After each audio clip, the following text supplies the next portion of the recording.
Et salut à toutes et à tous. Aujourd'hui une petite vidéo dans laquelle je vais tenter de réparer ces 3 lecteurs CD. Alors ça fait un petit moment que je les ai et je crois me souvenir qu'ils sont en panne car ils ne s'ouvrent pas tout simplement. Et on m'avait dit dans les commentaires que ça pouvait être un problème avec les courroies, ce qui est quelque chose d'assez fréquent. Donc justement j'ai acheté un lot de courroies et je vais tenter la réparation. Alors ces 3 lecteurs là sont de marques différentes et ils sont tous en IDE, donc ils doivent être un peu vieux. Ah oui, et sur le côté, j'ai écrit Belt pour indiquer qu'il faudra que je vérifie et que je change les courroies. Oui, j'aime bien écrire des choses au marqueur sur mes composants. Alors, avant de commencer à démonter les lecteurs CD, j'aimerais faire un test pour vérifier qu'ils s'allument bien électriquement, puisque si je m'aperçois qu'ils sont totalement morts, ça sert à rien que je change les courroies. Pour ça, je vais utiliser une alimentation ATX, et afin de pouvoir l'allumer sans qu'elle soit branchée sur une carte mère, je vais faire appel à une petite astuce que vous connaissez peut-être. Pour ça, vous prenez le connecteur ATX et vous devez faire un shunt entre le fil vert et l'un des fils noirs. Mais forcément, moi j'ai pas de trombone, j'ai cherché partout et j'en ai pas trouvé. Du coup, à la place, je suis en train de bricoler avec un petit fil électrique. Mais bon, au final, il était quand même trop épais et j'ai eu beaucoup de mal à le faire rentrer dans les fiches du connecteur ATX. Petite ellipse, et voici ce que ça donne. Alors c'est extrêmement sale, hein. Ne faites pas ça chez vous, utilisez plutôt un trombone si vous en avez un. Allez, faisons un petit essai. Donc je vais relier mon alimentation au secteur et je vais activer l'interrupteur pour voir ce qui se passe. Alors sur le rush, on n'entend pas le son de la ventilation, mais l'alimentation fonctionne bien. Donc en avant, testons le premier lecteur CD. Alors c'est le HL Data Storage. Et alors là, on peut voir qu'il est bien alimenté puisqu'il y a un voyant vert qui s'est activé. Par contre, on peut entendre qu'il n'arrive pas à s'ouvrir. Il y a un petit son qui semble confirmer qu'il reçoit bien l'ordre d'ouverture, mais il n'arrive pas à éjecter son tiroir. Donc c'est un bon candidat pour tester le changement de courroie. Rebelote avec le lecteur CD de marque BenQ, et alors là, c'est pareil, on entend bien l'ordre d'éjection, mais il n'arrive pas à ouvrir son tiroir.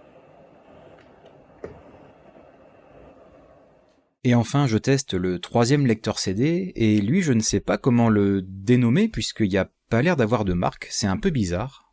Mais en tout cas, le symptôme est le même que les deux autres, hein, pas d'ouverture.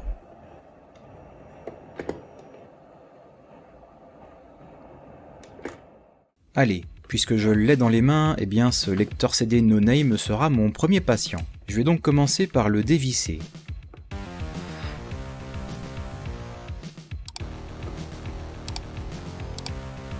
Je retire tant bien que mal cette espèce de backplate métallique du bas.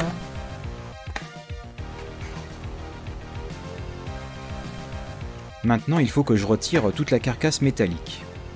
Mais pour cela, il faut que je retire le bezel en plastique, enfin la façade en plastique, si vous voulez. Et alors là, j'ai un problème puisque j'ai réalisé qu'il fallait que le tiroir du lecteur CD soit ouvert pour pouvoir retirer le bezel en plastique.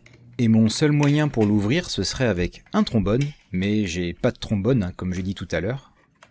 Du coup, pas le choix, j'ai dû faire une pause et aller au magasin pour acheter des trombones. Une boîte de 100, ça devrait suffire, non? J'en aurais jamais besoin de ma vie, il m'en faut juste un ou deux, mais bon, j'avais pas le choix, il y avait que ça. Allez, je vais pouvoir éjecter ce tiroir de malheur.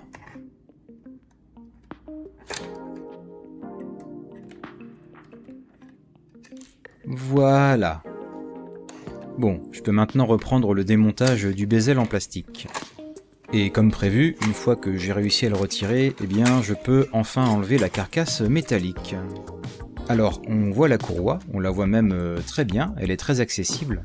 Et j'avoue que j'ai un peu de mal à déterminer si elle est détendue ou pas, mais c'est vrai que quand j'appuie dessus, elle a l'air quand même un peu lâche, un peu molle.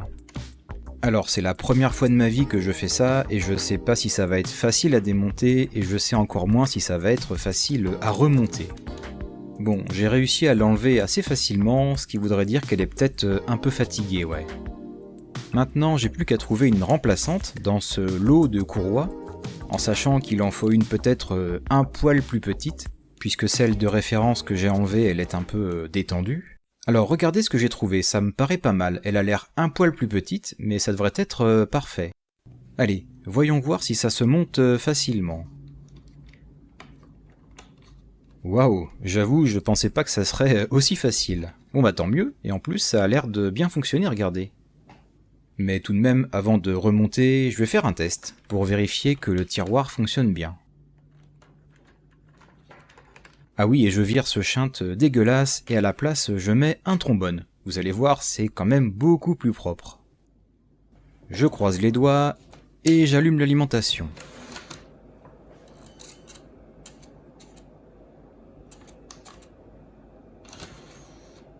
Bon ben ça m'a l'air pas mal, c'est très encourageant.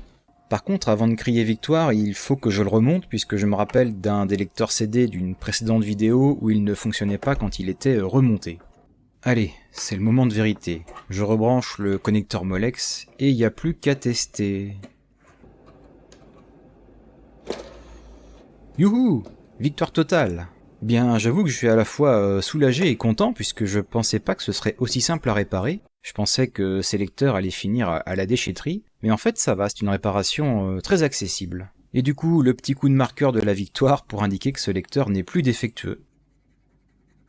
Allez, la même chose avec le lecteur CD de marque BenQ. Je vous épargne toute la phase de démontage, mais regardez comment il est sale, il y a plein de poussière dedans. Du coup, je suis allé dehors avec et j'ai fait de mon mieux pour retirer la poussière et c'est loin d'être parfait, mais regardez, c'est tout de même beaucoup mieux.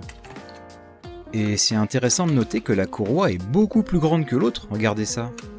Elle est aussi beaucoup moins accessible, mais bon, le démontage s'est déroulé assez facilement. Et dans mon sachet de courroie, j'en ai trouvé une qui est à peu près de la même taille, un poil plus petite, donc eh bien, je vais voir si j'arrive à la monter. Alors ça a été moins facile puisque la poulie n'est pas très accessible, j'ai dû m'y reprendre à plusieurs fois, mais au final ça va, j'y ai pas non plus passé des heures. Allez, je vais tester avant de remonter, encore une fois.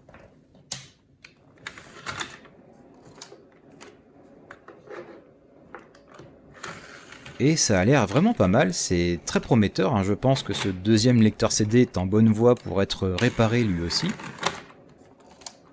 Et effectivement, après l'avoir totalement remonté, eh bien je confirme qu'il fonctionne à nouveau. Et oui, bien sûr, je n'oublie pas le petit coup de marqueur. Bon, eh bien il est temps de passer au troisième lecteur CD, et j'ai envie de dire que j'aime bien son look, il fait vraiment très rétro. Et pour le coup, c'était à nouveau une petite courroie, tout comme le premier, et là encore j'ai réussi à en trouver une de rechange, et j'ai pu la mettre en place sans problème. Et j'étais tellement confiant que j'ai remonté directement le lecteur CD. Et j'ai bien fait puisque, regardez, ma réparation a été un succès, il fonctionne à nouveau.